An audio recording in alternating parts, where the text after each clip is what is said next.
Hello les petits Cardaxiens, j'espère que vous allez bien. En tout cas, moi ça va super bien. Et comme vous l'avez vu dans le titre de la vidéo, comment LS3D a manipulé le youtubeur Yepko.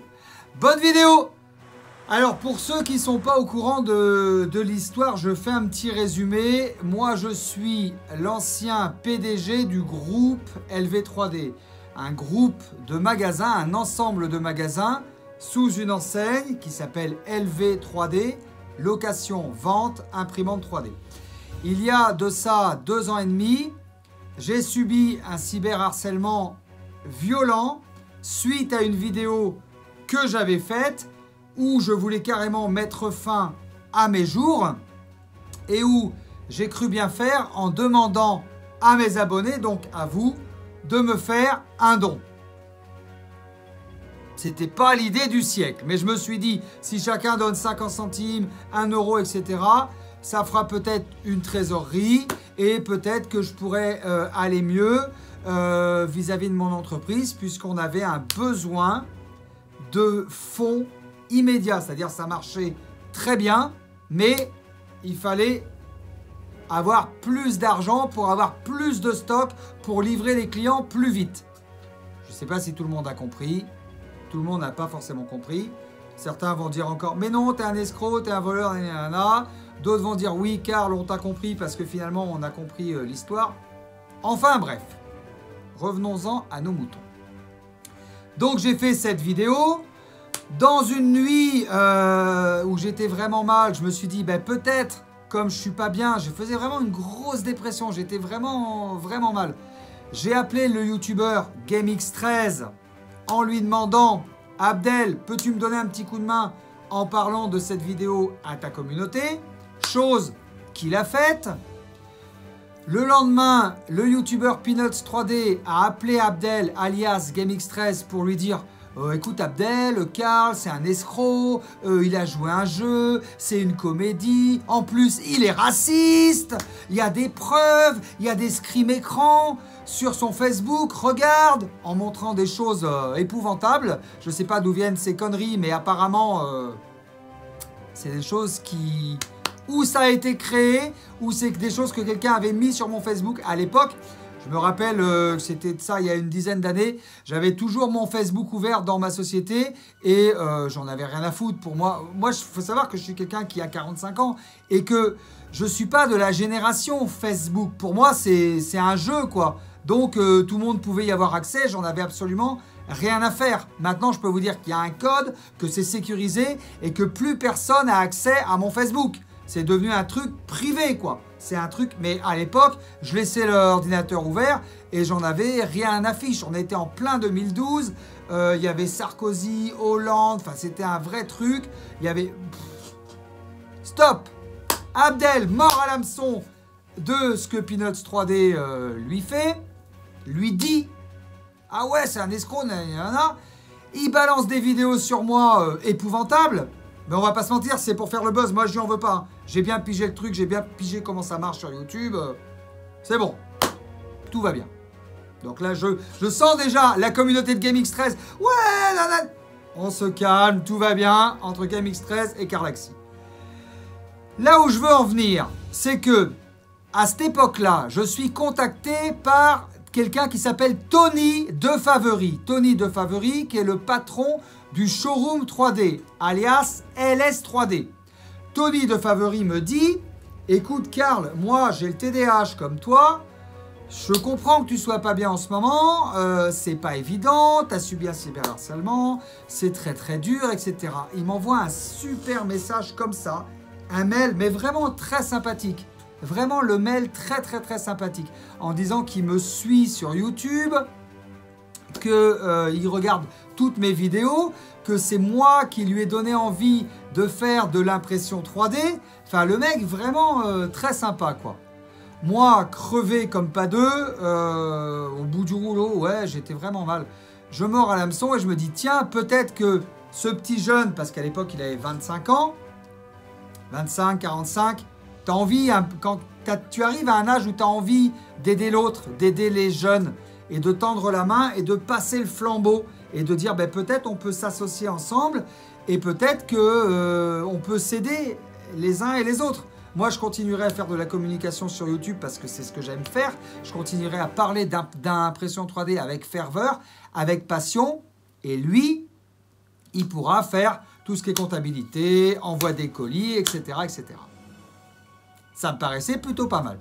Et je lui dis, voilà, Tony, si on veut s'associer, il faut trouver une solution économique. Mon site internet, il vaut 400 000 €. Et pourquoi le site vaut 400 000 €? Tout simplement parce qu'il y a eu un chiffre d'affaires fait sur ce bilan et sur cette période-là de plus de 500 000 €, avec un excédent brut d'exploitation pour ceux qui s'intéressent à l'économie de plus de 100 000 €.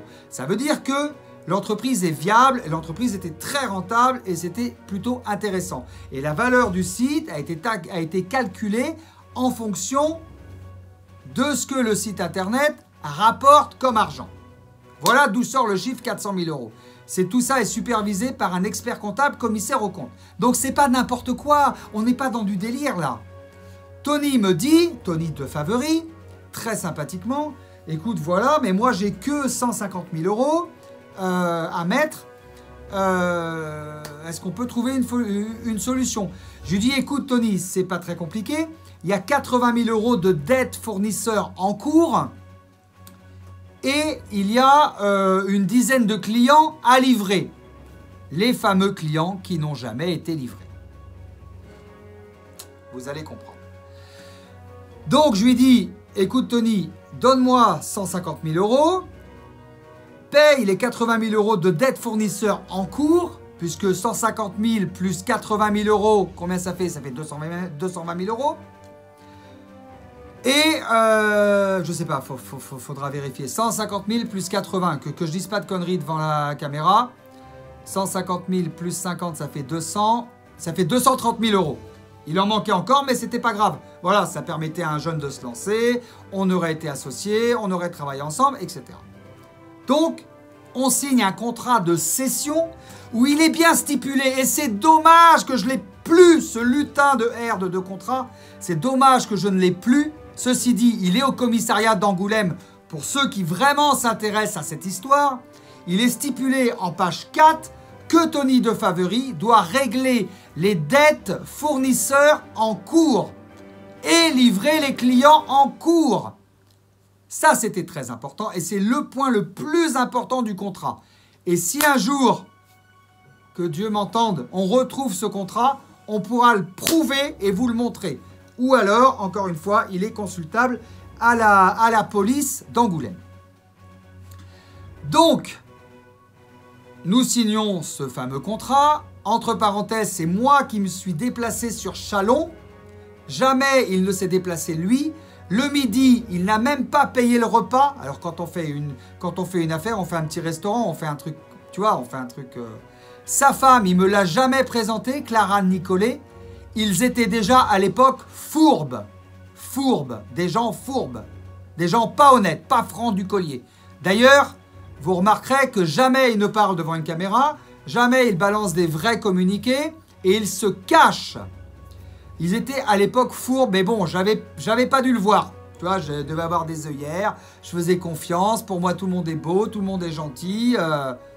Le TDAH, quoi, le vrai TDAH, le mec sympa, le trop gentil, quoi. Voilà. Et donc, je rentre chez moi avec le contrat, en attendant bien sûr le versement des 150 000 € et en me disant « Alléluia, impeccable ! Les 10 clients en cours vont être livrés et les 80 000 € de dettes fournisseurs en cours vont être réglés. Tout va bien. » Je respire. Et en plus, j'étais content parce que j'avais trouvé un associé qui m'amenait 2 autres marques de filaments à distribuer et je trouvais ça plutôt super sympa. J'en avais même fait une vidéo à l'époque sur la chaîne LV3D, l'ancienne chaîne LV3D. Or, pendant une semaine, je fais confiance. Je n'arrive pas à joindre Tony de Favery. Il ne répond plus du tout au téléphone. Le showroom 3D ne répond plus du tout au téléphone. Plus d'appels, plus rien. Ok, bon. Les clients qui m'appellent tous les jours au magasin, 05 45 68 40 35, je me rappelle encore du numéro de téléphone. Je leur dis, ne vous inquiétez pas, vous allez être livrés, tout va bien. Les fournisseurs qui appellent aussi au magasin, je leur dis, ne vous inquiétez pas, c'est en cours. Je viens de signer un contrat avec un jeune homme très sérieux, une entreprise très sérieuse qui s'appelle le Showroom 3D. Nous allons nous associer, tout va bien, vous allez être payés, il n'y a aucun problème, ne vous inquiétez pas.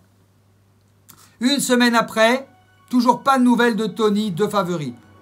Aucunement, ni par téléphone, ni par rien. Les fournisseurs n'étaient pas payés. Les clients n'étaient pas livrés. Et pire encore, ils disaient aux clients que c'était moi l'escroc et que c'était moi le voleur.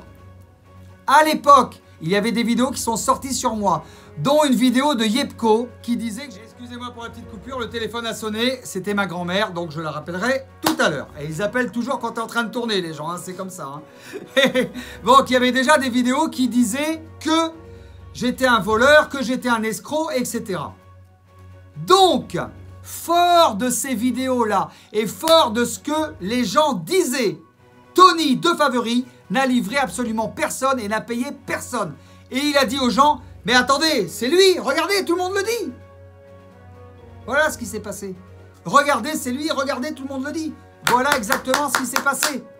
Or, 2 ans après, je vais beaucoup mieux. Vous savez tout ce qui s'est passé. Je suis heureux, je suis bien dans mes baskets. Je suis sorti de ma dépression. Je ne prends plus tout ce médicament à la con, la Ritaline. Je vous conseille de jamais prendre ça. Hein. Très très grave. Ne prenez jamais ce médicament. Je vous le dis, les yeux dans les yeux. Je continuerai à le dire jusqu'à la fin de ma vie. Je vais bien. Je me dis, on va quand même essayer de donner une petite leçon au petit Yepko qui m'a quand même fait un cyberharcèlement en racontant des trucs abominables sur moi. Et je sors 2-3 vidéos sur lui pour lui faire quand même comprendre les choses. Hier, vous avez vu la vidéo qu'il a sortie sur moi. Et pourquoi il a sorti cette vidéo? Corentin, je t'en veux pas du tout. Je t'en veux pas, Corentin. Je te le dis franchement, les yeux dans les yeux, je t'en veux pas. T'as 20 ans. Tu pourrais être mon fils. T'es quelqu'un d'hypersensible, Corentin. Il s'est fait manipuler par LS3D. Par Tony de Favori et Clara Nicolet. Et je le sais, puisqu'ils m'ont manipulé moi aussi. Corentin et moi, on est exactement du même signe astrologique. On est des sensibles, on est des écorchés vifs. Je vois comment il est, Corentin. Il réagit. Pam! Il a beaucoup d'ego. Corentin, il a beaucoup d'ego.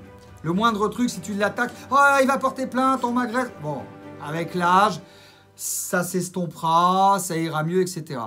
Mais il a été utilisé par les mêmes personnes qui m'ont utilisé moi.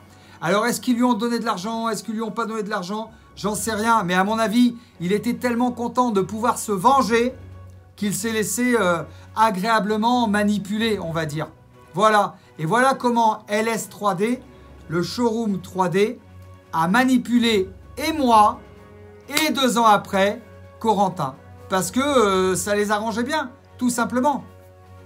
Donc, je vous invite à ne pas confondre lv3d.fr, lv3d.fr et lv-3d.fr, qui est le site qui m'a été volé par le showroom 3D, alias LS3D, alias Tony de Favori.